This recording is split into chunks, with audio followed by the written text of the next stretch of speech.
nous avons franchi une étape lors de la semaine d'échange qui s'est déroulée de fin mai à début juin.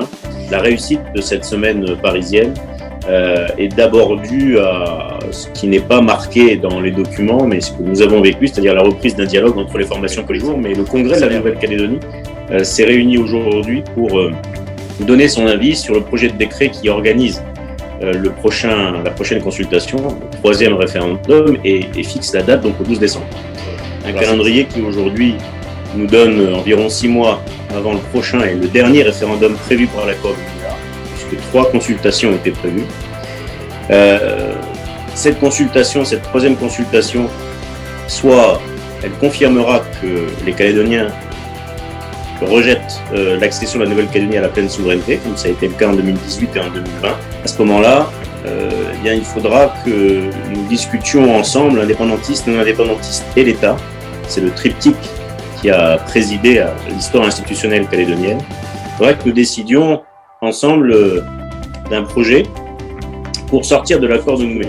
On s'est fixé comme date le 30 juin 2023 pour présenter par référendum un projet aux Calédoniens qui évidemment serait appelé à le valider.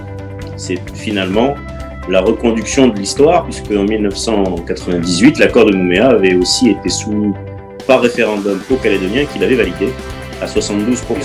Dans les deux cas, ce qu'il faut retenir, c'est que le Parlement aura à se réunir probablement entre 2023 et 2024 pour modifier la Constitution et tirer les leçons du vote, maintenant à créer une dynamique sur la base d'un dialogue qui est repris avec l'ensemble des formations politiques. Le référendum, ce troisième, n'était pas la fin de l'histoire institutionnelle, mais le début d'une nouvelle ère pour les Calédoniens.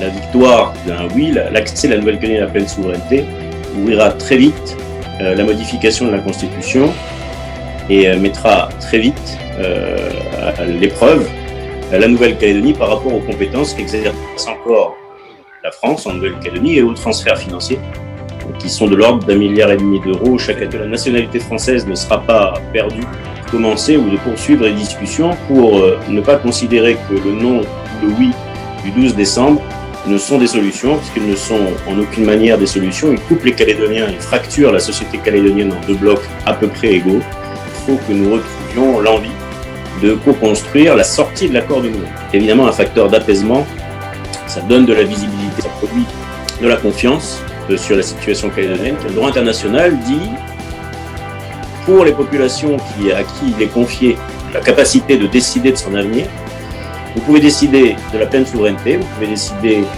d'une souveraineté en partenariat, en indépendance association pour d'autres.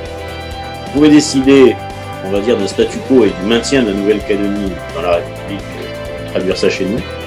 Ou vous pouvez décider de n'importe quel statut, librement décidé par la population intéressée. Ce qui les hante, c'est de ne pas avoir de perspective d'avenir.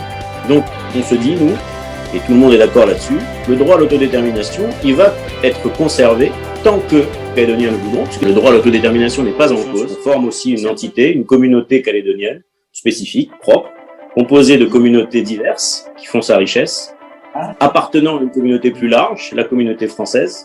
Et là, quand tout le monde aura bien trouvé sa place dans le plus grand ensemble, et à partir des plus petits ensembles, là on aura réussi ce que Maïna, vous avez déjà, on est très envieux de ça en Polynésie et qu'on n'a pas réussi à faire, nous.